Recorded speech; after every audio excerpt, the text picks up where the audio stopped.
نحمده ونصلي على رسوله الكريم أما بعد فأعوذ بالله من الشيطان الرجيم بسم الله الرحمن الرحيم قال الله تبارك وتعالى في القرآن المجيد والفرقان الحميد النبي أولى بالمؤمنين من أنفسهم وقال النبي صلى الله عليه وسلم من أحب سنتي فقد أحبني ومن أحبني كان معي في الجنة أو كما قال رسول الله صلى الله عليه وسلم۔ شاہکار دست قدرت ہے جمال مصطفیٰ، شاہکار دست قدرت ہے جمال مصطفیٰ، چشم فلک نے نہیں دیکھی مثال مصطفیٰ۔ جو یاد مصطفیٰ سے دل کو گرمایا نہیں کرتے، جو یاد مصطفیٰ سے دل کو گرمایا نہیں کرتے، حقیقت میں وہ زندگی کا لطف پایا نہیں کرتے۔ محبت محمد کی محبت دین حق کی شرط اول ہے، محمد کی محبت دین حق کی شرط اول ہے، اگر اس میں رہے خامی تو ایمان نامکمل ہے۔ معزز علماء اکرام، حفاظ اعظام، حاضرین باوقار، سامعین با تمکین اور مہمان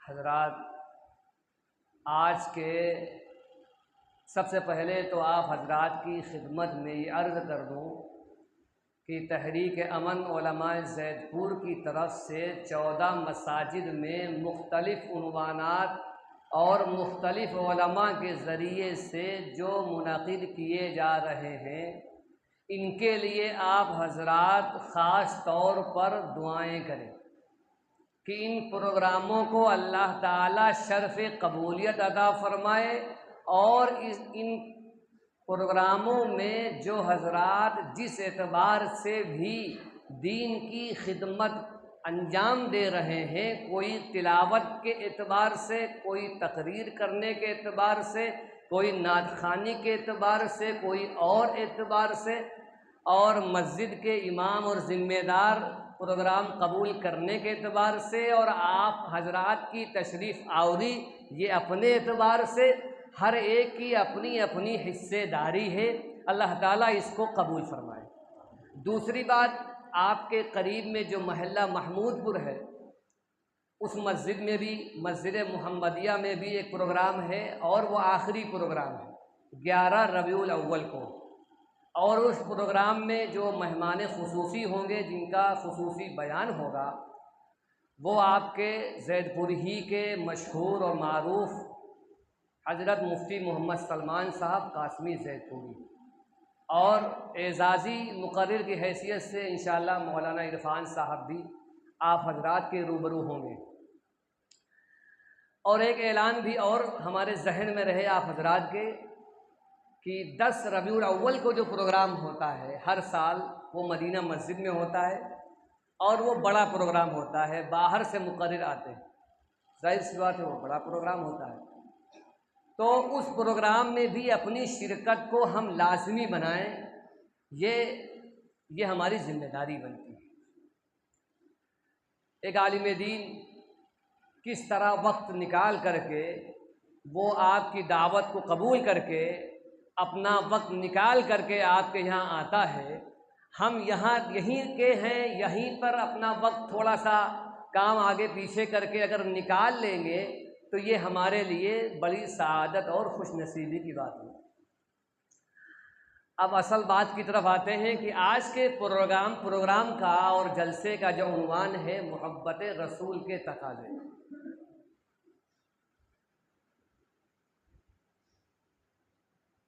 اللہ تعالیٰ نے قرآن پاک کے اندر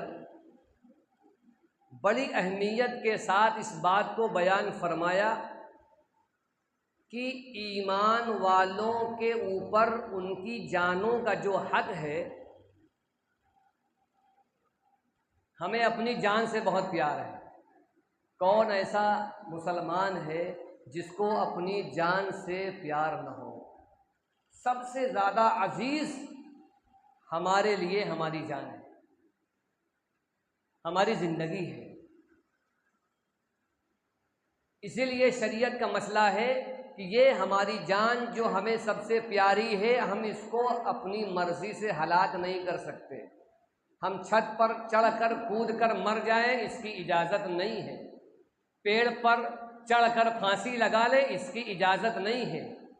یہ جان کا ہمارے اوپر حق ہے کہ ہم اس کی حفاظت کریں، بیمار ہو جائیں تو علاج کریں، اور صحت کو نقصان پہنچانے والی چیزوں سے اور ایسی چیزوں سے جو ہماری جان کے لیے بہت ہی خطرناک ہیں، ان سے بچا جائے، اور ہم ایسا کرتے بھی ہیں۔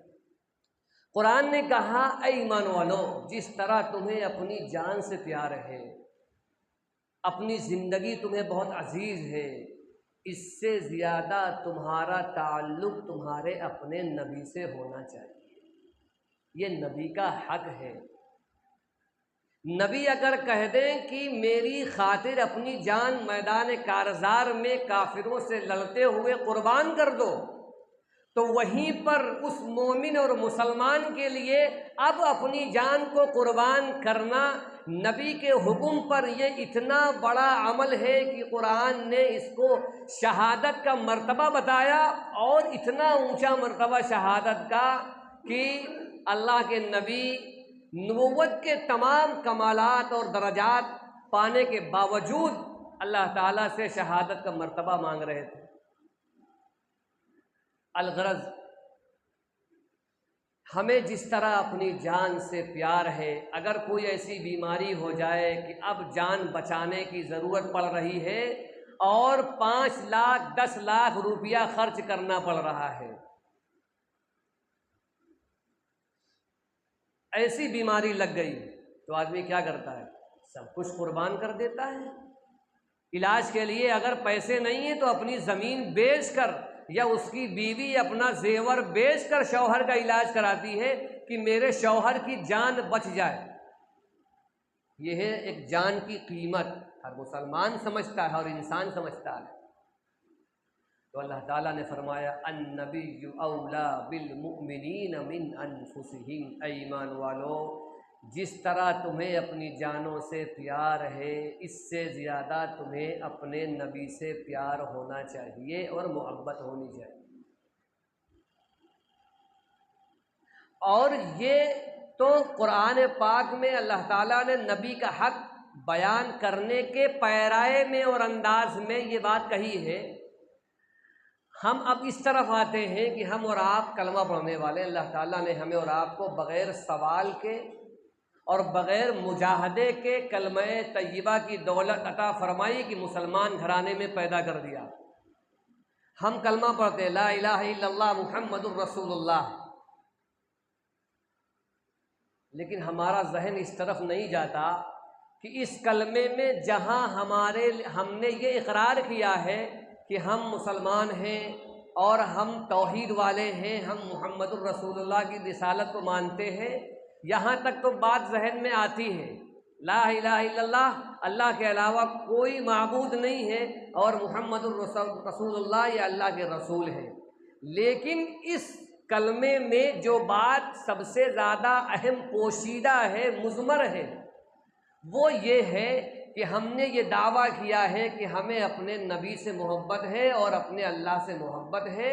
اس کلمے کے ذریعے سے ہم دعویٰ کرنے والے ہیں کہ اللہ سے ہمیں محبت ہے اور رسول اللہ سے محبت ہے۔ اس میں یہ بات داخل ہے، صرف وہ اقرار نہیں ہے، کیونکہ ایمان اور محبت یہ دونوں چیزیں لازم اور ملزوم ہیں۔ جیسے سورج نکلے گا تو روشنی ہوگی، دن ہوگا، ایسا نہیں ہو سکتا کہ سورج نکلے اور دن نہ ہو۔ ایسا ہو سکتا ہے کہ نہیں؟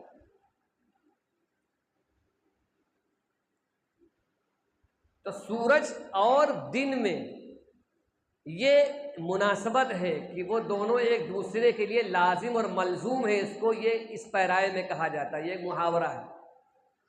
جب دو چیزیں اس انداز کی ہوں کہ اگر ایک چیز ہوگی دوسری ضرور ہوگی تو اسی کو لازم ملزوم کہا جاتا ہے۔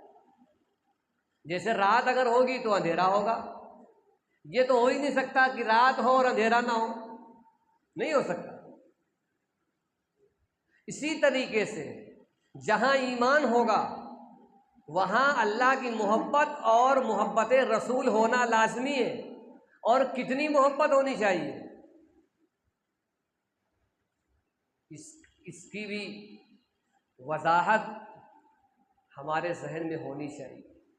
محبت 100% ہونی چاہیے، اتنی ہونی چاہیے کہ ہم اللہ کو اور اس کے رسول کو راضی کرنے والے اور ان کی خوشی کا ہر موقع پر خیال کرنے والے بن جائیں۔ اتنی محبت پیدا کرنا، مضبوط کرنا ضروری ہے، یہ فرض عین ہے۔ ہم سمجھتے ہیں نماز فرض عین ہے، الحمدللہ یہ بہت اچھی بات ہے، جانتے ہیں۔ روزہ فرض عین ہے، ہم سب جانتے ہیں۔ زکوٰۃ اگر صاحب نصاب ہے تو فرض ہے، یہ ہم سب جانتے ہیں۔ لیکن ایمان میں جو چیز فرض ہے وہ یہ ہے کہ اللہ اور اس کے رسول سے جو محبت مطلوب ہے دین میں وہ بھی فرض ہے، اس کو حاصل کرنا فرض ہے۔ اتنی محبت پیدا کہاں سے ہوگی؟ ان کے ذرائع تلاش کرنا، یہ ہماری اور آپ کی ذمہ داری ہے۔ چونکہ آج کے پروگرام کا عنوان ہی محبت رسول کے تقاضے ہیں، تو پہلے یہ بات آ جائے کہ ہم سے اور آپ سے یہ مطالبہ کیوں کیا جا رہا؟ کیونکہ ہم نے جب کلمہ پڑھ لیا تو اب گویا ہم اس بات کے دعوے دار ہیں کہ ہمیں اللہ سے اور اس کے رسول سے محبت ہے۔ تو یہ بات تو واضح ہو گئی کہ اللہ اور اس کے رسول سے محبت کے ہم اور آپ دعوے دار ہیں۔ اب جو دعوے دار ہوتا ہے اس سے یہ سوال کیا جاتا ہے کہ بھائی آپ اپنے دعوے کا پروف اور ثبوت بھی پیش کریں۔ آپ نے دعویٰ کیا یہ زمین میری ہے، لوگ ایسے ہی مان لیں گے؟ بھائی آپ رجسٹری دکھائیے یا کچے اسٹامپ پہ دکھائیے آپ کے نام وہ زمین لکھی ہوئی ہو۔ تو کسی بھی چیز کے بارے میں ہم یہ کہہ دیں کہ یہ ہماری ہے، یہ ہمارا دعویٰ ہے، لیکن اس دعوے کے سچا ہونے کے لیے ضروری ہے کہ ہمارے پاس اس کا ثبوت ہو اور اس کا پروف ہو۔ اب ہم نے دعویٰ کیا ہے کلمہ پڑھنے کے ذریعے سے کہ ہم اللہ کے دیوانے ہیں اور محمد الرسول اللہ کے شیدائی ہیں، پروف کیا ہے؟ ثبوت کیا ہے؟ اگر ہماری زندگی نبی کے طریقے کے سانچے میں ڈھلی ہوئی ہے تو پھر ہم اپنے دعوے میں سچے ہیں، اور اگر ہماری زندگی نبی کے طرز زندگی کے سانچے میں ڈھلی ہوئی نہیں ہے تو پھر ہمارا دعویٰ سچا نہیں ہے۔ اس جرم کا ہمیں اعتراف کرنا چاہیے اپنی زندگی کا جائزہ لینے کے بعد۔ ہم یہ نہیں کہہ رہے کہ آپ کی زندگی ڈھلی ہوئی نہیں ہے، ہم یہ کہہ رہے ہیں اپنی زندگی کا جائزہ لینے کے بعد جب یہ رزلٹ سامنے آئے، یہ نتیجہ سامنے آئے کہ معاملہ بہت گڑبڑ ہے، اخلاق میں بھی ہم کورے ہیں اور لین دین میں بھی ہم کچے ہیں اور معاملات میں بھی ہم کھرے نہیں ہیں اور گھریلو زندگی میں ایک دوسرے کے حقوق ادا کرنے کے سلسلے میں بھی ہم راہ حق پر نہیں ہیں، تو پھر ظاہر سی بات ہے ہمارے لیے یہ بڑے خطرے کی بات ہے۔ دعویٰ تو بہت لمبا چوڑا ہے، دعویٰ تو بہت ہی بڑا ہم نے کر رکھا ہے، اس کے اعتبار سے ہماری کوششیں نہیں ہیں، اس کے اعتبار سے ہماری محنتیں نہیں ہیں، اس کے اعتبار سے ہماری فکریں نہیں ہیں۔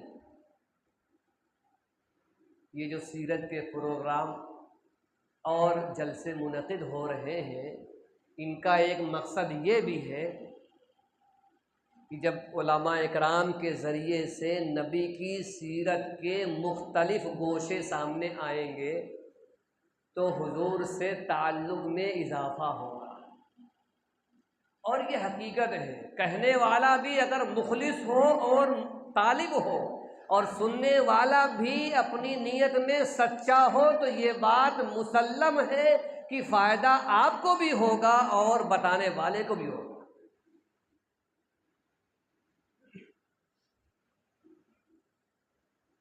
اب جس کو تجربہ کرنا ہے اپنے اندر یہ دیکھ لے، طلب ہے تو انشاءاللہ محسوس ہوگا، اور طلب نہیں ہے تو محسوس نہیں ہو سکتا۔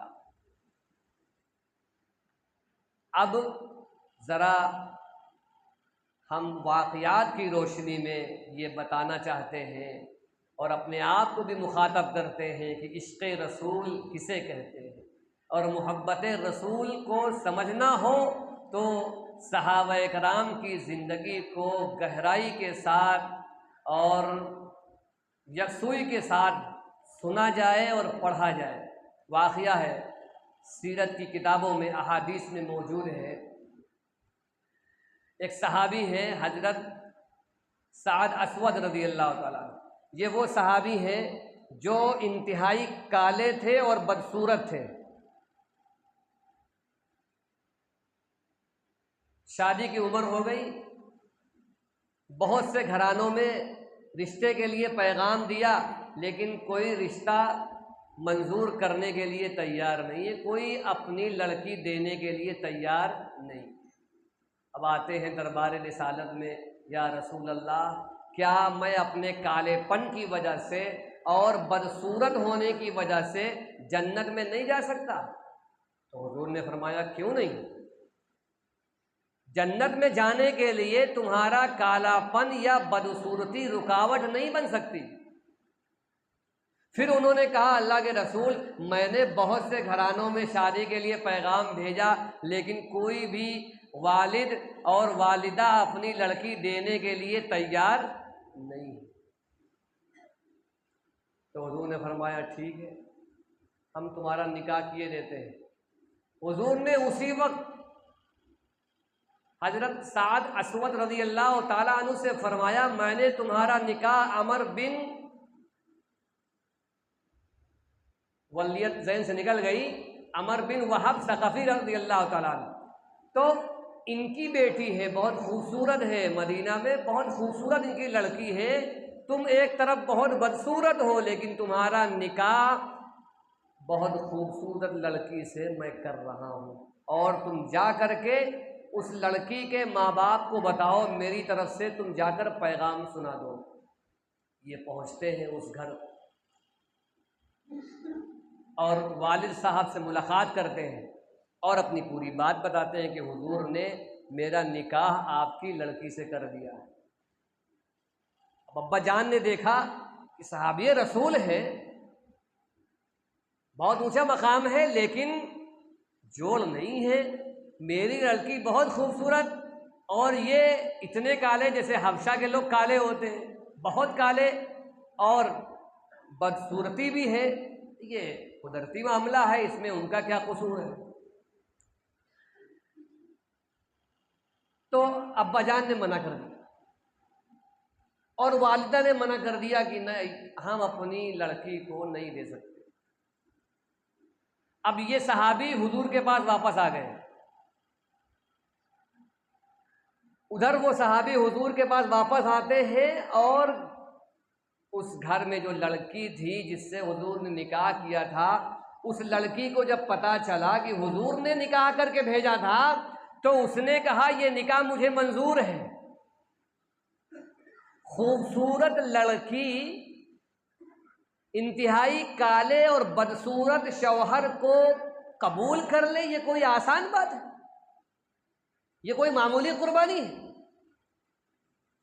تھوڑی سی کوئی عورت خوبصورت ہو، لڑکی خوبصورت ہو، کتنے نخرے ہوتے ہیں، اور وہاں وہ سب سے زیادہ خوبصورت تھی اپنے علاقے میں، اور اس نے کہا مجھے وہ نکاح منظور ہے کیونکہ اس کو رسول اللہ نے بھیجا ہے، مصطفیٰ نے بھیجا ہے، مصطفیٰ کی خوشی کے سامنے اپنی چاہت قربان ہے، اپنی خواہش قربان ہے، اپنی آرزو قربان ہے، جو اپنی تمنا تھی کہ میرا شوہر ایسا ہو اور ایسا ہو اور ایسا ہو، اب وہ سب ختم ہے، رسول اللہ نے نکاح کر دیا، اب قبول ہے، رسول نے فیصلہ کر دیا، مجھے منظور ہے۔ اماں ابا کو سمجھایا اس لڑکی نے، اور اس کے بعد اس کا علم دیکھیے، اس خاتون کا، اس عورت کا علم دیکھیے، اپنے ماں باپ کو قرآن کی آیت پڑھ کر سناتی ہے۔ وہ کہتی ہے ما کان لمؤمن ولا مؤمنۃ اذا قضى اللہ امرا ان یکون لهم الخیرۃ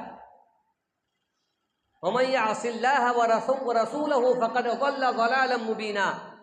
اس خاتون نے یہ قرآن پڑھا ہے، اس میں رب کریم نے یہ بات ارشاد فرمائی کہ جب کسی معاملے میں اللہ اور اس کے رسول کوئی فیصلہ کر دے تو پھر اب کسی مسلمان مرد کے لیے اور کسی مسلمان عورت کے لیے اس بات کا اختیار نہیں ہے کہ وہ فیصلہ ماننے سے انکار کر دے۔ اللہ کے نبی کا فیصلہ ماننے سے انکار کر دے، اس کی اجازت نہیں ہے۔ تو وہ خاتون اپنے ماں باپ کو قرآن پاک کی یہ آیت پڑھ کر کے مسئلہ بتاتی ہے کہ جو ہمارے پاس آئے تھے، نکاح جن کا حضور نے کیا تھا تو یہ حضور کا فیصلہ تھا، حضور کے فیصلے کے خلاف جانے کی کوئی گنجائش نہیں ہے۔ تو اس لڑکی نے قرآن پاک کی یہ آیت پڑھی اور ماں باپ سے کہا اللہ اور اس کے رسول کے غضب سے بچیے۔ فوراً ان کے والد دربار رسالت میں پہنچتے ہیں۔ آقا نے وہی سوال فرمایا کہ میں نے ان صحابی کا نکاح کیا تھا اور آپ نے منع کر دیا، تو یہ فوراً توبہ تلہ کر کے کہنے لگے میں بہت شرمندہ ہوں، مجھے معاف کر دیجئے۔ تو خیر اللہ کے رسول نے انہیں معاف کر دیا، نکاح ہو گیا۔ ابھی 2-4 دن گزرے تھے کہ وہ اپنی اہلیہ کے لیے سامان لینے کے لیے بازار گئے۔ کون؟ حضرت سعد رضی اللہ تعالیٰ عنہ، جو انتہائی کالے تھے اور بدصورت تھے، وہ بازار جا رہے ہیں سامان لینے کے لیے کہ اپنی بیوی کے لیے سامان لانا ہے۔ جنگ کا اعلان ہو گیا، جہاد کا اعلان ہو گیا کہ اب لڑائی ہو رہی ہے، تقاضا آ گیا میدان جہاد سے لڑائی کا۔ تو اس پیسے سے انہوں نے اپنی بیوی کے لیے کوئی سامان نہیں خریدا، جبکہ نئی نئی شادی ہوئی ہے، 2-4 دن ہوئے ہیں، اللہ تعالیٰ نے بڑی خوبصورت بیوی عطا فرمائی تھی۔ لیکن صحابہ کرام کی زندگی دیکھیے، ان کا دین کے ساتھ تعلق کہ دنیا کے عیش و آرام کو انہوں نے فوراً چھوڑ دیا، کوئی پرواہ نہیں کی۔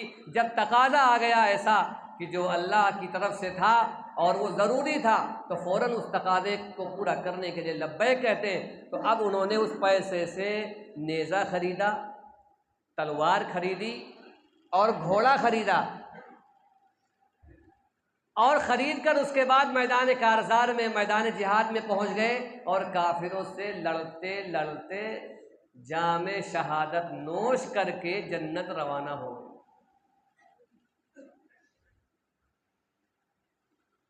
کتنی بڑی قربانی! اب دیکھیے پیارے آقا کیسا اعزاز فرماتے ان صحابی کا۔ یہ شہید ہونے والے حضرت سعد رضی اللہ تعالیٰ، ان کے سر کو پیارے آقا نے اپنی گود میں لیا ہے۔ یہ کوئی معمولی تمغہ اور یہ کوئی معمولی مقام نہیں ہے۔ جو امام الانبیاء ہو ان کی گود میں جس صحابی کا سر رکھا ہو، بہت بڑے اعزاز کی بات ہے، بہت بڑے اکرام کی بات ہے۔ اور پھر اس کے بعد حضور نے کیا فرمایا، سننے کے لائق ہے۔ حضور فرماتے ہیں کہ یہ جو گھوڑا ہے اور ان کے ہتھیار ہیں، ان کو سسرال والوں کو دے دیا جائے۔ اور اس کے بعد پھر حضور نے فرمایا کہ سسرال والوں سے کہہ دو، ایک صحابی سے فرمایا کہ جا کر سسرال والوں سے کہہ دو کہ اللہ تعالیٰ نے تمہاری خوبصورت لڑکی سے زیادہ خوبصورت حوروں سے اللہ تعالیٰ نے سعد کا نکاح کر دیا ہے۔ ادھر قربانی، ادھر شہادت، ادھر فوراً اللہ کی طرف سے انعام۔ باقاعدہ یہ نبی فرما رہے ہیں کہ اس خوبصورت لڑکی سے زیادہ اللہ تعالیٰ نے جنت میں حوروں سے حضرت سعد کا نکاح کر دیا ہے، پروردگار نے نکاح کر دیا ہے۔ اب اس واقعے میں دیکھیے کہ اس لڑکی نے محبت رسول کو سمجھایا کہ نہیں سمجھایا۔ حضور کی محبت میں اس نے اپنی قربانی کس طرح پیش کی ہے یہ سمجھایا۔ اور اس واقعے میں دوسرا سبق یہ ملتا ہے، کوئی چاہے جتنا بدصورت اور کالا ہی کیوں نہ ہو، اگر وہ اپنی نیت میں سچا، اپنی سیرت میں اچھا، اپنے اعمال میں اچھا، اپنے کردار میں اچھا، اپنے دین میں اچھا، تو وہ اللہ کو بھی محبوب ہے اور مصطفیٰ کو بھی محبوب ہے۔ اور اگر اپنی نیت میں اچھا نہیں ہے، اعمال میں اچھا نہیں، سیرت میں اچھا نہیں، اخلاق میں اچھا نہیں ہے، لیکن پیسہ ہے اور خوبصورت بھی ہے، ہیرو سے زیادہ خوبصورت ہے اور ہیروئن سے زیادہ کوئی لڑکی خوبصورت ہے، لیکن سیرت میں اچھی نہیں ہے، اعمال میں اچھی نہیں ہے، اخلاق میں اچھی نہیں، تو ایسی عورت اور ایسا مرد نہ اللہ کو وہ محبوب ہے نہ مصطفیٰ کو محبوب ہے۔ یہ دوسرا سبق قرآن اس حدیث میں دیا گیا۔ آخری بات عرض کر کے آپ سے رخصت ہونا چاہوں گا، کیونکہ پروگرام کا جو نظام چل رہا ہے کہ وہ 1.25 گھنٹے میں پروگرام کو مکمل کرنا ہے انشاءاللہ، تاکہ آپ حضرات اکتاہٹ میں مبتلا نہ ہوں، بشاشت کے ساتھ آپ 1.25 گھنٹہ دے سکیں۔ اس سے زیادہ لیا جائے تو پھر وہ کہتے ہیں ڈوز زیادہ ہو جائے گا۔ ایک صحابی ہیں حضرت عبداللہ بن مسعود رضی اللہ تعالیٰ عنہ، ہر جمعرات کو بیان کرتے تھے مسجد نبوی میں۔ تو بعض شوقین صحابہ تھے، دیکھیے ہر طبقے، ہر جگہ اور ہر زمانے میں، ہر شعبے میں کچھ ایسے لوگ ہوتے ہیں جو زیادہ شوق والے ہوتے ہیں۔ تو بعض صحابہ نے کہا آپ روزانہ بیان کریں، یہ ان کا شوق تھا۔ جیسے یہاں پہ 2-4 ہوں گے کہ نہیں وہاں 1.25 گھنٹہ نہیں، کم سے کم 1.5 گھنٹہ ہونا چاہیے، تو یہ ان کا اپنا شوق ہے، یہ سب کا تو نہیں ہو سکتا۔ لیکن انہوں نے جو بات فرمائی وہ بہت قیمتی تھی۔ حضرت عبداللہ بن مسعود رضی اللہ تعالیٰ عنہ، یہ مدینے کے مقرر، مدینے کے خطیب ہیں، وہ کہتے ہیں کہ سنو، صرف جمعرات کو سنا کرو، اور جو شوق ہے نا اس کو جوان رکھو، اس کو باقی رکھو، بس جمعرات کے لیے۔ اور پھر اس کے بعد فرمایا کہ ہمارے آقا جناب محمد الرسول اللہ صلی اللہ علیہ وسلم دین سمجھانے کے سلسلے میں، واعظ و نصیحت کے سلسلے میں، بیان و خطاب کے سلسلے میں، تقریر کے سلسلے میں اس بات کا ہمارا خیال کرتے تھے کہ کہیں ہم اکتاہٹ میں مبتلا نہ ہو جائیں۔ اس بات کا حضور خیال کرتے تھے کہ لوگ بدکے نہ، اس انداز سے کام کیا جائے، اس انداز سے لوگوں کا وقت لیا جائے کہ وہ بشاشت باقی رہے، آئندہ سال بھی لوگ شوق سے آپ کے پروگرام میں آئیں۔ ایک ہی مرتبہ میں چوس لیجیے گا تو پھر کیا ہوگا، تو معاملہ ڈھیلا ہو جائے گا۔ تو خیر، آخری بات عرض کر کے بات ختم کرتا ہوں۔ پیارے آقا جناب محمد رسول اللہ صلی اللہ علیہ وسلم وضو فرما رہے تھے، تو صحابہ کرام وضو کا پانی زمین پر گرنے نہیں دے رہے تھے، وہ اپنے ہاتھوں میں لے کر مل رہے۔ تو کچھ صحابہ کرام کو وضو کا پانی ملا، جنہوں نے اپنے ہاتھوں میں مل لیا، چہرے میں مل لیا۔ کچھ ایسے صحابہ تھے جن کو پانی نہیں ملا۔ اب وہ بھی عاشق رسول تھے، اب وہ کیا کریں؟ تو انہوں نے ان صحابی کے ہاتھوں میں اپنا ہاتھ اس طرح ملنا شروع کر دیا کہ اس میں حضور کے وضو کا پانی لگا ہے، تو اس ہاتھ میں اپنا ہاتھ ہم رگڑ لیں گے، کچھ حضور سے نسبت ہو جائے، اس پانی سے نسبت ہو جائے جو حضور کے وضو کا پانی۔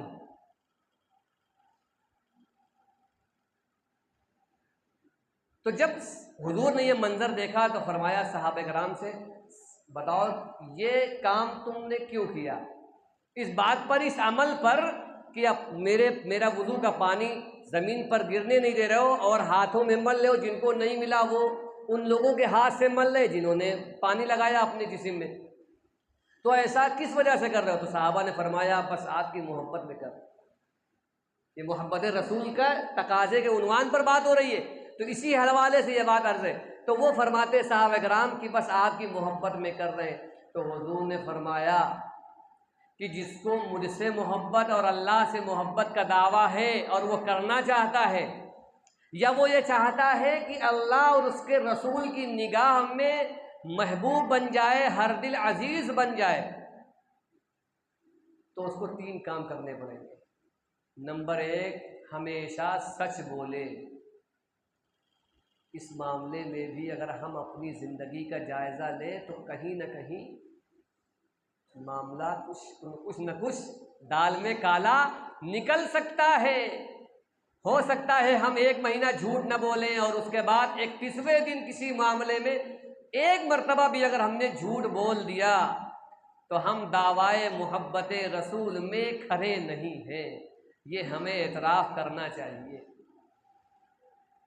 تو حضور نے فرمایا اگر رسول اللہ سے محبت کا دعویٰ ہے تو سب سے پہلا کام ہمیشہ سچ بولو۔ 1 دن سچے نہیں، ہمیشہ پوری زندگی کے لیے طے کر لو ہمیشہ سچ بولیں گے، چاہے 1 لاکھ کا نقصان ہو جائے۔ یہ بھی بڑا وسیع موضوع ہے، سچائی کا اثر کیا ہوتا ہے۔ سچائی کا پرچار تو دیر میں ہوتا ہے، لیکن جب ہوتا ہے تو وہ پھر آپ کے قدموں میں پھر ایسی برکتوں کے جو ہے کہ بہار لائے گا کہ ہم اندازہ نہیں کر سکتے۔ لیکن سچائی کا پرچار اتنی جلدی ہوتا نہیں ہے۔ 40 سال تک کے بعد حضور کو نبوت ملی ہے، 40 سال تک جوانی کے بعد 40 سال تک حضور کی صداقت اور سچائی کا چرچا کرایا گیا ہے، لیکن 1-2 دن میں حضور کی صداقت کا چرچا نہیں ہوا ہے۔ نبوت سے پہلے آپ کو کہا گیا امانت دار ہیں آپ، سچے ہیں، تو بس 1 دن کی امانت اور 1 دن کے سچ بولنے سے یہ مل جائے گا، جبکہ وہ کیسا زمانہ، کتنی برائی کا زمانہ تھا۔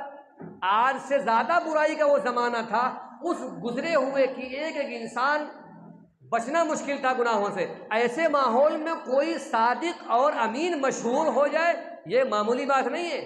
جیسے آج اتنے برے ماحول میں واقعی کوئی ایماندار ہو اور اپنی ایمانداری بچانے کے لیے وہ 1 کروڑ کا نقصان برداشت کر لے، لاکھوں میں کوئی 1 مسلمان ملے گا، لیکن ہاں لوگ اس کی تعریف کرنے پر مجبور ہوں گے۔ خیر، تو حضور نے فرمایا یہ کام کرنا پڑے گا کہ سچائی کو ہمیشہ کے لیے اپنا لو، یہ پہلا کام۔ دوسرا کام حضور نے فرمایا جو تمہارے پاس امانت ہے، کسی کا تمہارے اوپر حق ہے، اس حق کی ادائیگی میں تاخیر نہ کرو، اس حق کی ادائیگی میں کوتاہی نہ کرو، امانت میں خیانت نہ کرو۔ اگر اللہ اور اس کے رسول سے محبت کا دعویٰ ہے تو امانت میں کوتاہی نہ کرو۔ اگر کوئی امانت میں کوتاہی کر رہا ہے، خیانت کر رہا ہے، ٹیلر سے کرتا سلوایا، پیسے دے رہا، 4 مہینے کے بعد ٹیلر نے 10 بار مانگا، یہ امانت میں خیانت ہے۔ اتنی لیٹ مزدوری دینے والا محبت رسول کے دعوے میں سچا نہیں ہے، یہ نبی کا فیصلہ ہے۔ ہم ملازمت کر رہے، ملازمت کے اوقات کو اس کام میں استعمال کرنے کے ساتھ کچھ اپنے بھی کام کرتے ہیں، یہ امانت میں خیانت ہے۔ محبت رسول کے دعوے میں ہم سچے نہیں ہیں، یہ ہمارا جرم ہے۔ تیسری بات حضور نے فرمائی، پہلی بات سچ بولنا، جھوٹ نہ بولنا، اور دوسری بات امانت داری۔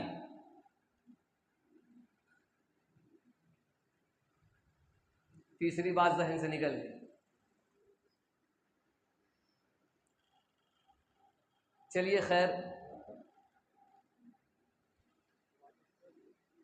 نہیں،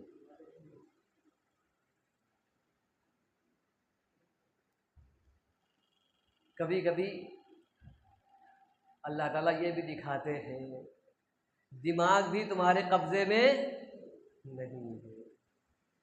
اب یہ نہ سمجھیے کہ ہم اپنی اس بھول اور چوک کی تعویل کر رہے ہیں اس حوالے سے، یہ تو کسی کے ساتھ ہو سکتا ہے۔